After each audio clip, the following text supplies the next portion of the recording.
Hey everyone, welcome back to Ormsby Farm. My name is Casey. So, week 1 in the books for Every Bit Counts Challenge 2024. And this is my kind of recap video. So we're gonna go along and talk about all the 8 things plus a bonus one that I did to get ready to prep for the winter. This collab is put on by Jessica over at Three Rivers Homestead. And y'all, I actually looked it up. I have been doing it for 3 years. So the year before I moved out to the homestead, I was doing it. A lot has changed. The recipes have changed. But the goal is still the same, to not overwhelm yourself while you're prepping through the canning season and getting ready to put stuff up for the winter. So let's go ahead and roll that intro and we'll go back in. And I've got some fun little surprises that I get to show you as well. So here we go.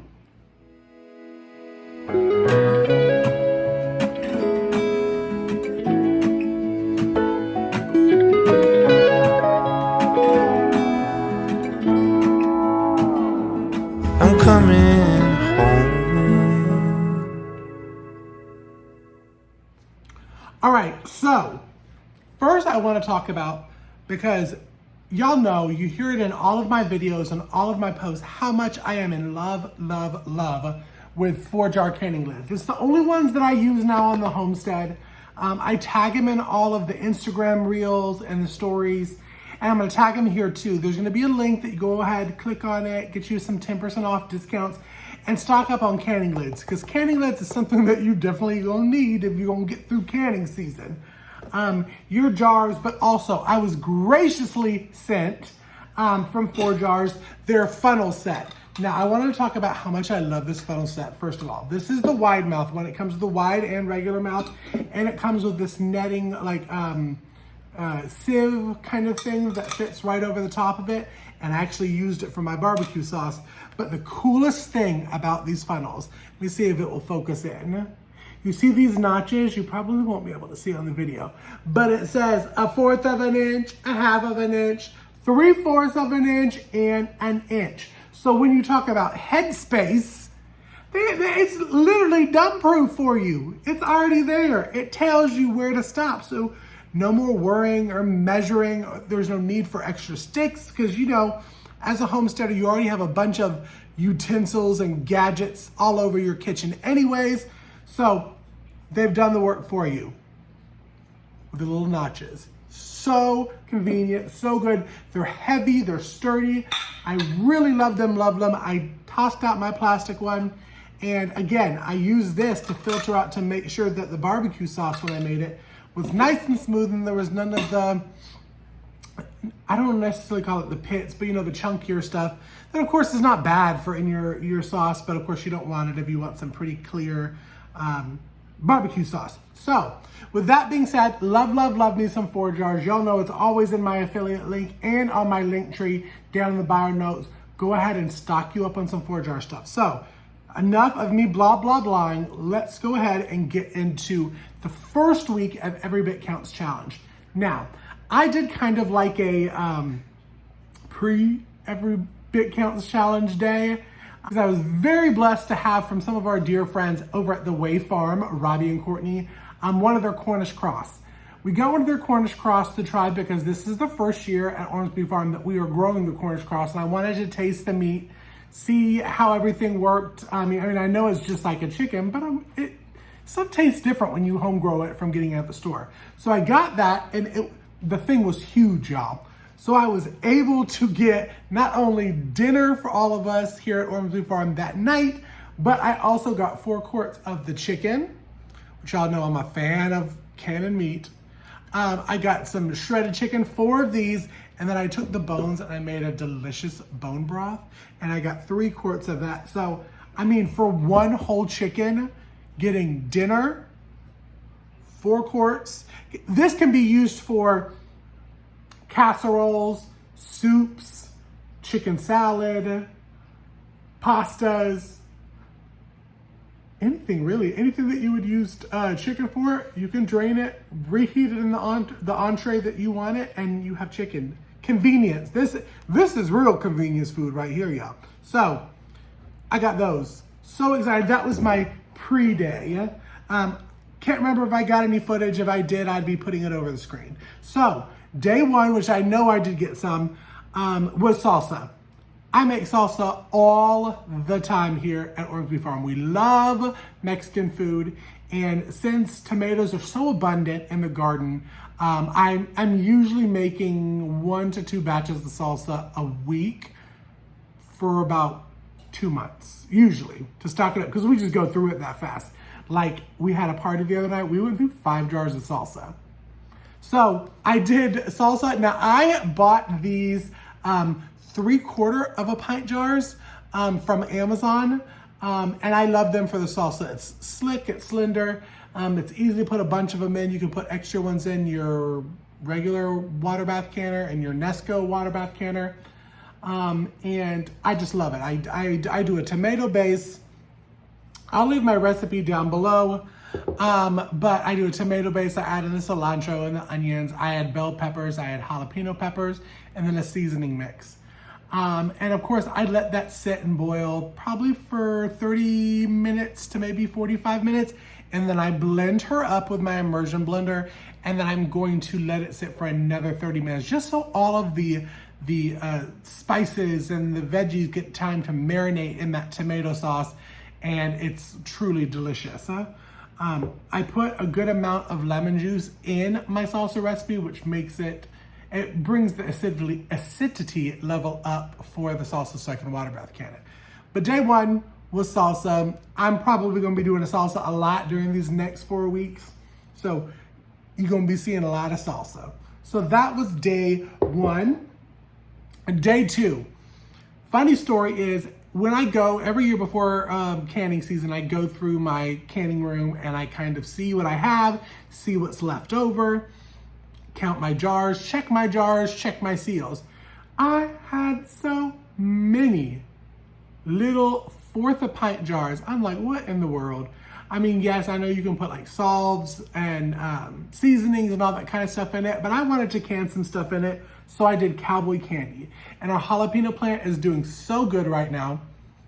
I did a Cowboy candy that we love to put over cream cheese over the holidays. It's a great little appetizer. It's spicy and sweet. It's wonderful. I leave the seeds in. Only thing is I cut off the top. Y'all, I cut off the top. I dice it in my little dicer, make them thin, and then I will do my syrup, and then I add the jalapenos to that syrup, let it sit for probably about 10-15 minutes. Then with a slide spoon, I'm going to pull it out, put it in the jars, and then I will ladle the hot syrup over the top of it, just so you have, the same amount of jalapenos in each one. So that was day two. And it got a good amount. It got me some of my jalapeno peppers out of the fridge, which is where I want them in the pantry. Because y'all know, as gardeners, when your garden produces, it don't stop until the very end of the season. So as long as you're having a project a day, which is what's great about this collab, then you don't get overwhelmed. So 3, I talked about it using the little sieve from 4 jars. And I made some barbecue sauce, because right now, I'll show a video here, I have bags and bags of Quart tomatoes in my freezer. Tomatoes are very prolific in my garden, and I am a cuckoo for Cocoa Puffs that puts in a bunch of plants. So when we're not able to sell at the farmer's market, or they don't sell at the farmer's market, I'm able to core them, freeze them, and use them later on in projects like I did with this barbecue sauce. This barbecue sauce I got from my favorite book. It's the Ball Book of Home Preservings. I have one of the older versions of it, and there was a couple comments that y'all left that my timing was wrong. And I did notice that this version, which I have to get a newer version, has some older times. I'm still alive, I'm still kicking, so I think we're still good. But I did want to say, you want to make sure that you are updated on your book if you get a book like this. This was the barbecue sauce from this book. It was called, it was just regular barbecue sauce. Again, I'll show videos over the top of it. It was really good. We have an apple barbecue sauce that we did last year that we really enjoyed, but I wanted just like a standard vinegar-based barbecue sauce. And that's what this is. You see how it's just the liquid, because the sieve, this little filter that came with the 4 jars funnels, did wonderfully. So, did that, canned up a bunch of the half pint jars, the jelly jars, and that was only because I had a bunch of those too. We don't go through a lot of jams and jellies here on the homestead, so when I was psycho buying jars, I was buying a lot of jelly jars thinking that I was going to be doing 50 jellies a year, and we just don't go through a lot. So instead of having them just sit there, I decided I was gonna put a lot of my condiments in them, and that's why the barbecue sauce is in it, because that I can add to some shredded chicken or shredded pork for us, and that's a good kind of mixture sauce for it. So barbecue sauce was day 4. Day 4. Day 5, I got out of the canning for a little bit and we went into some freezer prep. We do big dinners here at Ormsby Farm. And by big dinners, I mean appetizer, entree, dessert. Listen, if you can't go out to a restaurant because you're so far away from any nice, worthy sit-down restaurant, you gotta bring the restaurant to you, okay? So, I'd like to go while I'm doing canning season and prep all of the appetizers that we do and bulk prep. Again, we have some wonderful dear friends that have done pork, and we get pork from Long Pine Cattle Company and the Way Farm. We just adore them. Marcus is also starting to do pigs. You've probably seen them all over my shorts on Instagram. So one thing that we love to do with them is sausage balls. I have a video that did very well on air fryer sausage balls. It's also in our cookbook if you're interested. Check out all of my social media, my Linktree, and get you one of our cookbooks, the set of 2. But I like to make the sausage balls, flash freeze them. And what I mean by flash freeze is I put them on a cookie sheet or a plate or whatever you have, stick them in the freezer for 24 hours, because when you put them in a freezer bag, they're not gonna stick together. You see how they're all free to move around? I do that with French fries. I do that with appetizers. I do that with chicken tenders, if I pre-make chicken tenders. And it's just like getting something from the grocery store when you buy the French fries and you pop open that bag and they're not stuck together most of the time. It's because they've been flash frozen beforehand. So I do that, I do the sausage balls, and then I do them raw. You can pull them out, you can put them right into your air fryer, 400 for 10 minutes, and they are delicious, they are ready to go. And yes, I mean straight from frozen. Frozen balls in the air fryer, wabam, okay? So the other one that I did the next day is I did some zucchini, fried zucchini. This was day 6, and this is a newer recipe for us. Now, besides tomatoes, squash and zucchini are very prolific in our garden as well. We love eating them as sides, so I freeze a bunch of diced and sliced and round zucchini squash to get us through the winter when there is no zucchini squash in our garden, coming out of the garden. We tried once to batter some of our green tomatoes. I'm not a green tomato fan, so I was like, let me get out some zucchini rounds and try it and see if it tastes any good. Y'all, it was so good. So we had to make a bunch and put it in the freezer. Again, I do it the same way. Now with our zucchini squash, I do flour, I do eggs, and I do a mix in 3 separate bowls. I'm gonna show it here on the screen. You dip. You're gonna put it onto a cookie sheet, flash freeze it, because look, see they're not sticking? They're frozen together. I pull them frozen right out, 400 for 10 minutes. Most of my appetizers are all that. But I do that same mixture. The mixture is just a mixture of some semolina flour. It's going to be a breadcrumbs. It's going to be garlic and onion powder. Sometimes I put some cheese powder in there too. Mix it all up and it does a really nice coating. I do that not only for the zucchini and the squash, but I do it for the green tomatoes. I do it for eggplant fries when we were doing eggplant fries. I do it for even my meats, for chicken tenders and fish sticks. So it's a great little recipe. It's a great way to have, again, convenience food in your freezer so that you can go ahead and get it all prepped and ready for the winter. When you're busy, you just grab some out and throw it into the freezer.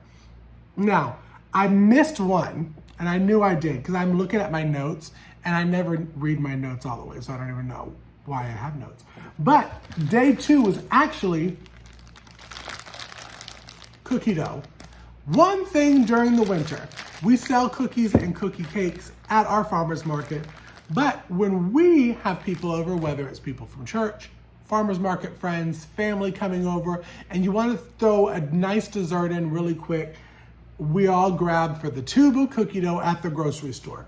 But why not make your own where there's no preservatives, you know what's going in it, you can make it healthier, as healthy as cookie dough can get.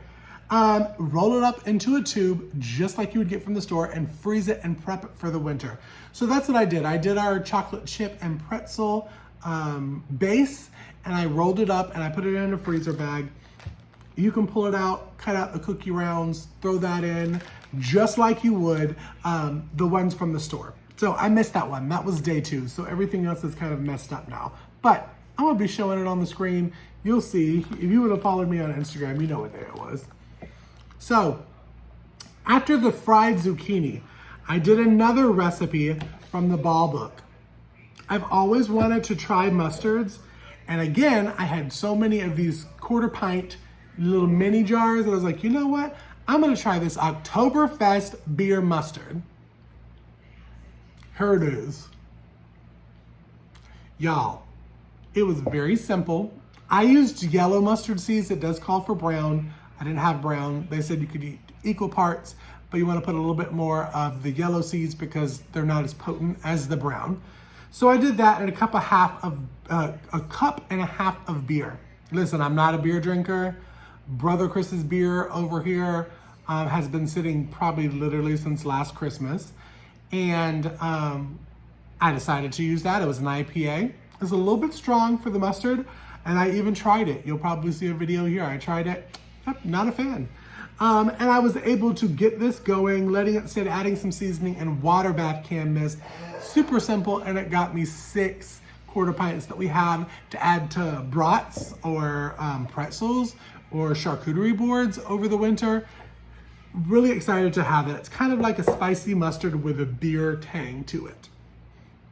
So day 8, the final day of this week, because I go from Friday to Thursday, I was grocery shopping and saw a case of 13 chicken legs, local, for $5. I was like, yes, I can't give that one up. So I brought it home, and listen, we have no freezer space, none right now. We are packed, blessed, and packed to the rim.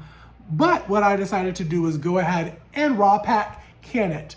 I put it in there. You add no liquid because, as you see, it will make its own liquid. I put it in there. This will be great to pull the bones out, because once you pressure can it, you can pull that bone right out, and it's all the shredded chicken, and use it on top of dog's food if you would like, or add it to any of your chicken dishes that you were gonna add it to also. So this was the way that I was able to very cheaply get some dog chicken meat canned with 4-jar lids and have it in the pantry for the winter. So if it's a busy night, you can pop this open, heat the chicken back up, and add it to your animal's food. Very, very good. I was so lucky to be able to get the price on that and to be able to can it, because I love chicken legs here. I'm probably the only one. Everybody else will eat it, but it's kind of one of my favorites. So y'all, that was week 1. Are you joining in? Have you done stuff? I'd love to hear from you below. Leave me a comment. I'm really excited to get started with week 2. Again, thank you to Jessica at 3 Rivers Homestead for hosting this collab. It's been so much fun. I always love doing it each year, and it does take a lot of the stress out of big, giant canning projects. Y'all make sure to follow me on Instagram, because every single day I post that day's project in my stories and on the Instagram post. Also on Facebook. Everything that goes on Instagram goes on Facebook. So I hope you're following me there too. Be sure that you are pressing that subscribe button. And when you hit it, hit that bell icon also, so you're notified when new content like these Every Bit Counts Challenge videos come to my channel. I'm doing it once a week, and at the very end, we're gonna talk about my favorite stuff that I can. Make sure you're also, again, follow me on all the social medias, Instagram, Facebook, TikTok, Twitter, at Ormsby Farms. Leave me a comment. I will see y'all on the next weekly videos and on all of my shorts. Y'all be blessed. Thanks for tuning in. Bye. I'm coming